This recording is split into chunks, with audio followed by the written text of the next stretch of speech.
In the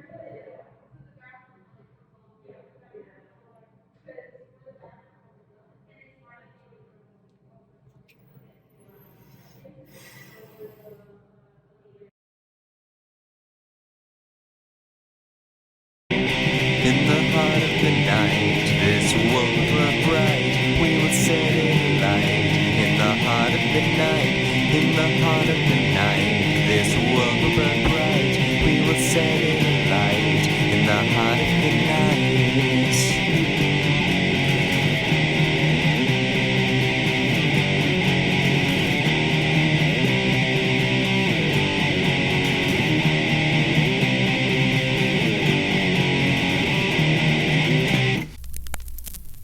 Hello everyone, I am Anthropomantic Fiend, and I do horror-related things on the internet. And before I get into this video, really quick, I would just like to say that as of today, I now have a Tumblr account that will also be linked below amidst all of my other social media thingies. I don't know what I'll be posting on there, how often I'll be posting on there, if I will frequently be posting on there at all. I mostly just got on there to look at other people's stuff. But that is a thing that will most likely be linked below once I finish editing this video, so that is a thing that's there that you can now follow. I would also like to announce that I believe this coming Saturday, I will correct myself below if I'm wrong, but this coming Saturday I will be on the amazing Collector Man's channel, and we will be doing a live stream watch party of Addams Family Values, which I am very excited about because I love both of the 90s Addams Family movies. They are pretty much perfect movies in my eyes, so that should be fun. So go check out Collector Man's channel, as I have been telling people for well over a year now, because he's amazing, and hopefully I will see you at that live stream. Anyway, today I am reviewing Vampyres with a Y. No, not the one from the 70s. This is the remake from 2015. I saw it on Tubi. I think my same wonderful friend who told me that the 70s movie was on Tubi also told me that this remake was on there. Just looking at the cover of it, I was like not 100% sure if this is actually a remake or not. It looks like it might be a different movie that's also just called Vampyres with a Y, because that's a very generic name, but no, it is in fact a remake of the 70s movie. It was directed by Victor Matalano, who also directed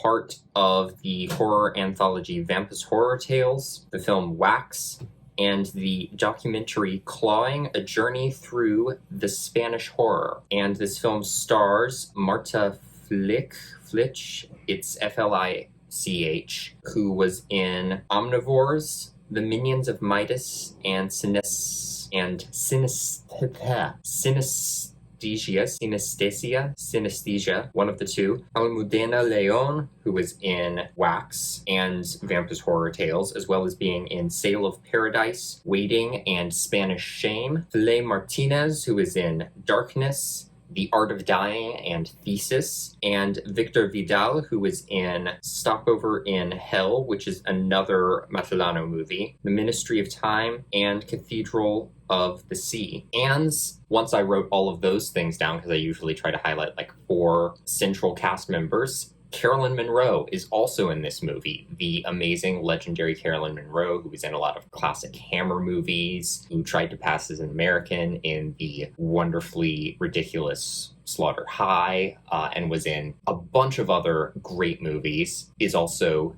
in this film in a small role, but a enjoyable one. And the story for this film was written by the director of the original Vampyres, Jose Ramon Larraz. And this film, much like the original, follows 2 vampires named Fran and Miriam, who live in this desolate house in presumably the English countryside, and they lure men, and in this film also a lot of women, into their abode to pretty much have sex with them, torture them, and kill them, and drink their blood. In the midst of all of this, a group of, in this movie, friends on a little camping trip wind up in that area. They are looking for 2 of their friends to meet up with, who, unbeknownst to them, their friends get taken by Fran and Miriam, and horrible things happen to them. The film basically consists of a lot of what happens in the original movie. It is Fran and Miriam going around draining people's blood and having their way with them in other ways, and this friend group having to deal with being in the same vicinity as Fran and Miriam. So the score for this movie was done by Jose Ignacio Arafat, I believe I pronounced that right, who also did the score for Montalano's Stopover in Hell and the movies New Girls 24 Hours and El Vampirito. And his score for this film is in some ways one of its high points. It is very traditionally eerie and spooky and gothic, but not just using orchestral instruments. There's a lot of like classic gothic hallmarks in the music. Some of it was almost a little too cheesy and almost just felt like they had laid like Midnight Syndicate music over some of these scenes, which is no disrespect to Midnight Syndicate, who I know have actually done some horror movie scores that I liked quite a bit, but sometimes it felt like a little bit too on the nose with the gothicness, but I really didn't care. But in other instances, there's a lot of use of very modern instruments to create spooky sounds. There is like a electric bass and maybe a little bit of electric guitar in there in places and electronic noises, but most of those are used to just create kind of a pulsing undercurrent to things in terms of the bass and just to create feedback and eerie noises within the music in the other cases. The score itself, I really, really liked. The use of the score was not always great. In particular, there's one scene where, granted, you would not necessarily have needed a lot of in-scene sound for any particular reason, or, you know, to be able to hear dialogue because there wasn't any. It was just a scene of Fran and Miriam feeding. But the music just feels way too loud and kind of overpowers everything and doesn't seem to quite fit the scene, and I couldn't tell you why. It just didn't quite work for me. And there are just other places where the score feels like a little bit too much. That element also kind of carries over into the way sound design was used in the movie. The sound design is, like a lot of other things in this movie that I will talk about in a second, just really aggressively trying to tell you this is scary, you should be scared at this particular moment. There's a lot of jump scare noises where I don't think they needed to be there, where it's just kind of something subtly appearing in the background that without music would have kind of forced you to be paying attention and to notice it in the background and be like, oh shit, that's there. But they really choreograph the hell out of it with this huge sting of just scrapey noises in the background, and it's just like, I don't need that. The one exception for that is the way the house that Fran and Miriam live in sounds, because the whole place just creaks all the time. You can like hear the house just creaking on its hinges in every way, and it's a little bit overdone, but it really works for me. I can kind of just almost like feel the house moving underneath me, even though I'm literally not in it, and it's great. Besides the score itself and the sound design, the other audio thing we get in this movie is pop music, which was used to odd effects. The first time we hear it is shortly after our creepy cold open, not unlike what we get in the first movie, but instead the opening credits are over a shot of our friend group's friend, who they were supposed to meet, riding on his motorcycle with his girlfriends along the highway, and it's to some kind of pop country song, and it's just like, I get that you're trying to kind of set up everything being fine for these characters, and then boom, you're about to kill them off, but this is not the initial tone I really want to be set in this movie. I'm just not into it. And they dispel it very quickly, but it did bother me a little bit. And then there's also a pop song played during one of Fran and Miriam's blood-drinking sexy time moments with each other and then also one of their victims. And it's a very strange choice, but it is also one of the moments in the movie that kind of puts you in the position of Fran and Miriam more than anything else, and kind of puts you in their headspace, which is kind of where I wanted to be. They're not good characters in this movie, but they were the characters I really wanted to be following, so it was a strange choice, but I kind of liked it. And then there's some pop song in the credits, which I am very indifferent towards. And story-wise, this movie has issues. So we get a cold open in this movie where we are just immediately with Fran and Miriam, who are just together in a bedroom doing their thing. But in this movie, unlike in the first movie where they're just adorable lesbian lovers, even though they're technically bisexual because of what they do anyway. In this movie, they are already vampires. They are already like feeding each other blood, and it pans over from what they're doing to them having some guy tied up in a bag with blood kind of soaking into the fabric. And that I kind of liked at first because it was just like, ooh, they're already just these vampires living their best man-eating life at the movie. We don't need to have this moment of them getting shot and then somehow returning back as vampires to wreak their vengeance. But ultimately, I think that's the movie's downfall because it destroys the biggest like motivational thing that Fran and Miriam had going for them in the original movie, which is not to say that they needed some kind of traumatic event brought in by this other presence to move them forward as characters. But in this movie, it basically just sets them up as pure evil. They just do this because they're vampires and they need blood. There's no other reason behind it. There doesn't seem to be any kind of underlying just hatred for humanity and specifically men motivating this the way there was in the first movie. And that was one of the things I really liked about their characters in the first movie. So I thought it was an interesting shift at first, but as the movie progressed, I was just like, yeah, this isn't working. You've kind of destroyed what made the original Fran and Miriam work for me, and now they're just evil, sexy vampires. And it's not really a great look for lesbian vampire characters or even just queer characters, especially since this movie came out in 2015. And in that same vein, this movie kind of is, but also isn't as exploitative as the first movie. The first scene is just, once again, basically not full frontal nudity of Fran and Miriam, but they're already just like immediately topless, and we're just thrown into this very explicit atmosphere already. And it's still very exploitative in the way the kind of classic vampire exploitation movies of the 70s were. It's a little bit different, as I'll get into a little bit more in just a second, but the way it's done here, not that it was a great thing in the 70s, but the fact that they didn't really make an effort to change that in any way for this movie just hurts the film in a way that it's just like, really, you've got this opportunity to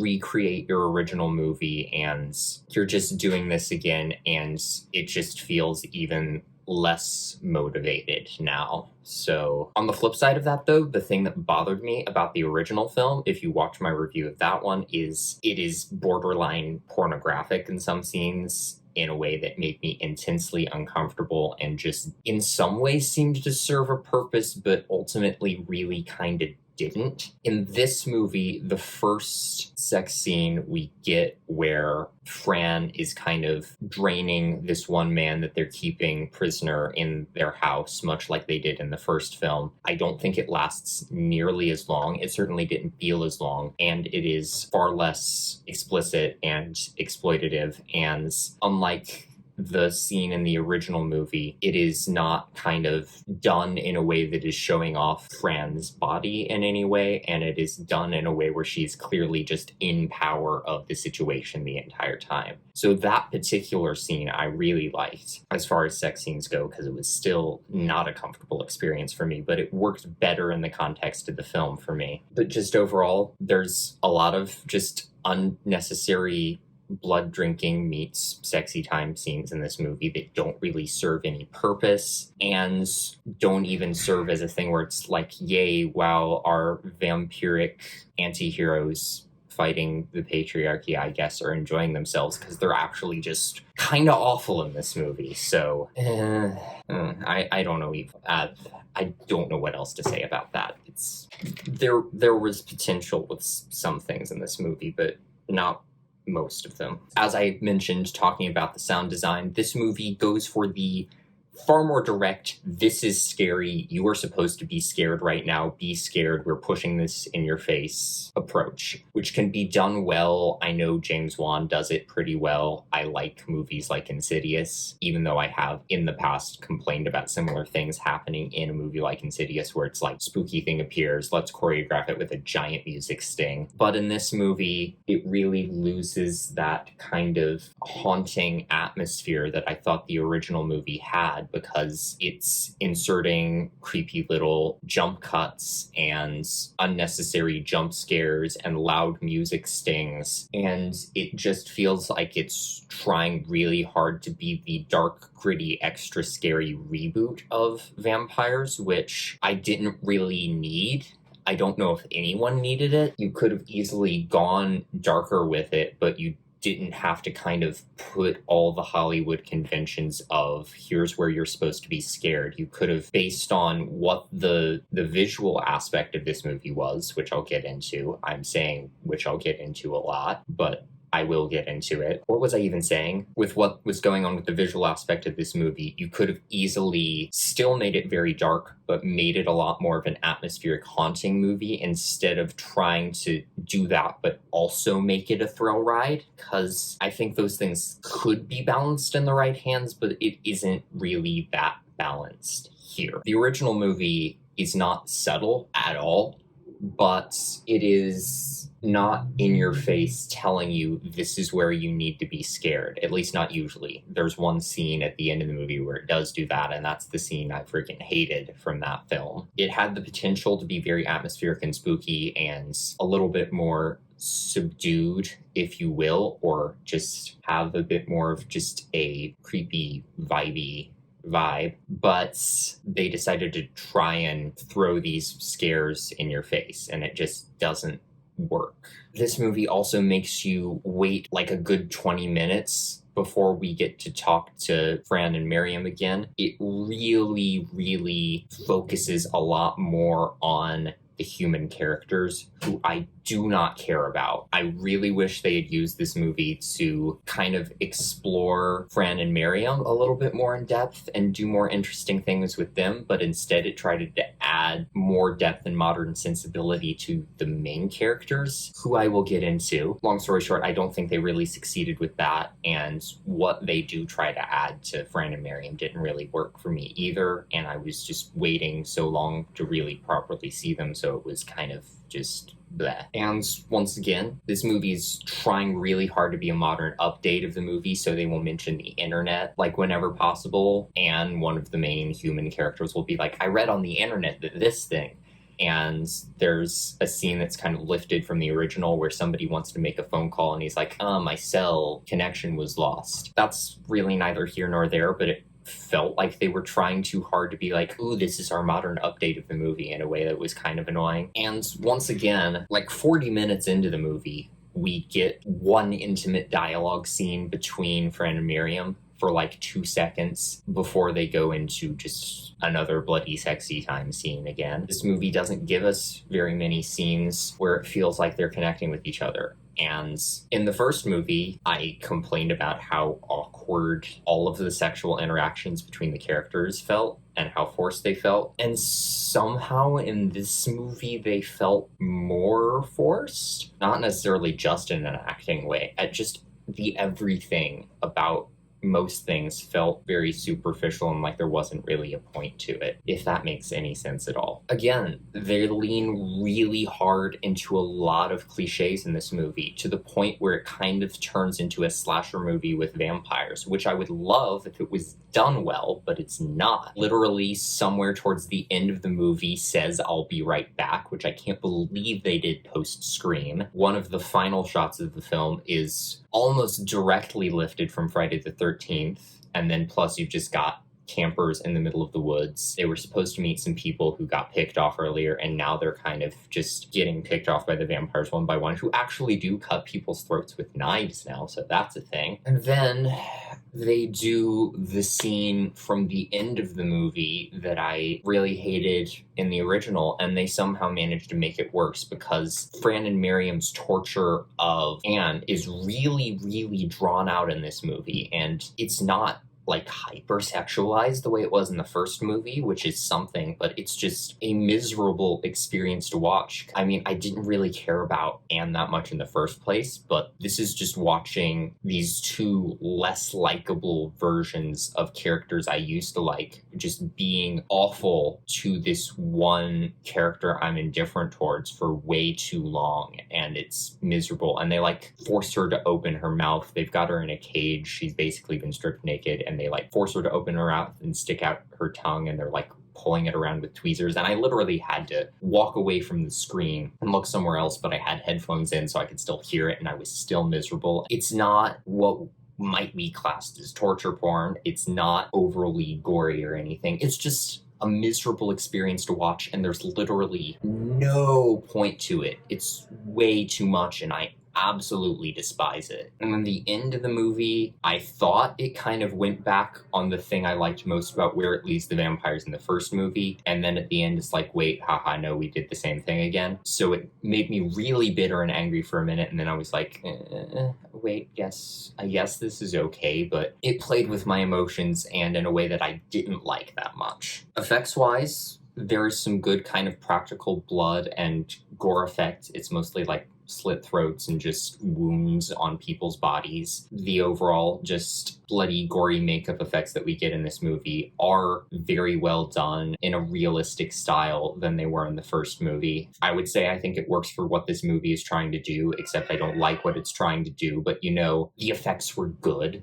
so that's something. Visually speaking, I thought this movie was pretty good as well. It doesn't quite do the stuff that the original movie did in the way I hoped it would. I don't think the house is nearly as pretty. It's very minimalist in this movie, and it literally feels like somebody's old rundown house and not like this very ornate spooky mansion where it's like, haha, nobody's been living here for years and years, even though we've got all this cool stuff, which is the thing that I liked about the first movie. In this instance, we do get a lot of beautiful shots of nature and the woods again. We get a nice little spooky cemetery, which feels like a direct lift out of the first film. It doesn't quite have the like really intense, beautiful autumn vibe that I really liked from the first movie, but it does benefit from the more high definition modern cinematography because there are some just very beautiful shots in this film. I think that the costumes, specifically Fran's and Miriam's, were kind of cool, kind of stereotypical seductive vampire outfits. They get the black flowing cloaks again, which I always love. They aren't quite as detailed and interesting as the outfits from the first movie, though, and I didn't get the sense that there was as much variety to the outfits this time, which is another thing I really liked from the first movie. And character-wise, I've very much gone over the problems with Fran and Miriam. The main characters are just kind of bland as well, and the acting, I don't want to disrespect any of the actors involved, but I just did not buy these people at all. All of their dialogue feels very, very stilted, but I think stilted dialogue can sometimes be sold if you do it the right way, and I've seen far worse acting before, but these actors just never really felt like people. They always felt like actors reading lines, and all of their lines just feel a little bit clunky, and all of their interactions, like specifically towards the beginning of the film, just feel like every single group of young adults ever in a horror movie, and it's just like main girl off on her own looking around being like, ooh, what's over here? And her other friends is like, oh, there must be something spooky in the woods, ooh, and she's like, ha, shut up. And it's all just, I don't know how to describe it other than it just all feels very choreographed. It feels like a lot of things I've seen done before, but they just don't sell their characters well. It doesn't feel like there's anything beyond just the surface level actions that they're doing, which I wouldn't mind as much if Fran and Miriam were interesting characters this time, but they are unfortunately not. So, On the bright side, though, we do get Carolyn Monroe's character, who is kind of the harbinger of this film if we're using kind of slasher tropes here. She's the one who runs into Anne and into a few other characters and is like, don't succumb to their temptations, be careful if you go out at night. And she's giving a classic Hammer horror performance in this film. It feels a little bit overwrought and maybe a little out of place in a modern film, but I really didn't care because it was Carolyn Monroe and it was like, oh, it's a Hammer character. I feel at home while I'm watching this scene. It is a good acting performance, just kind of a different style, which if this movie wasn't trying to be the dark, gritty modern reboot and went for a more traditionally gothic style, I think it would have fit a lot better, but I didn't care. Seeing Carolyn Monroe in this movie made me happy. I can also turn that into a complaint as well because she's barely in the film and I feel like there was more of her at some point. There's even a scene where she runs into Anne and I don't even remember what she says, but she probably said something about being careful at night and, oh, I haven't seen you around here that much and there's something dangerous in the woods. But she doesn't say it in nearly that many words. It cuts to another scene in the middle of that. It feels shortened. It feels like there was more to that conversation at some point, and I wish it was still there. All in all, as much as I've ragged on this movie, I can guarantee you I've seen worse films than this. I might post a link to my Bigfoot Blood Trap review somewhere, just for comparison. This movie did have good things going for it. It had some very nice cinematography. It had some slightly different character dynamics. It didn't always just aggressively try to be porn all the time, the way the first movie did. But it spent too much time with characters whose story I wasn't really interested in and really messed up the stories, in my opinion, of the characters I was interested in. I think the stories of Fran and Miriam had a lot more potential to have kind of more depth to their vampire mythology, and maybe a little bit more kind of morally questionable empathy could have been added to their characters in this film, but it just makes them cruel and discriminatorily killing monsters, and they lose the little bit of nuance they had in the first film, and that made me sad. So I can't highly recommend this movie. If you want to see Carolyn Monroe in a modern film giving a nice performance, maybe look up her clips from this movie. Or if you just really, really want to watch this, for comparison with the first film, you can do that too. It is currently free to watch on Tubi, as I believe I've mentioned, so you can go check it out there. That is my review of Vampyres 2015. Thank you for watching my video, and hopefully I will see you in another one. Bye.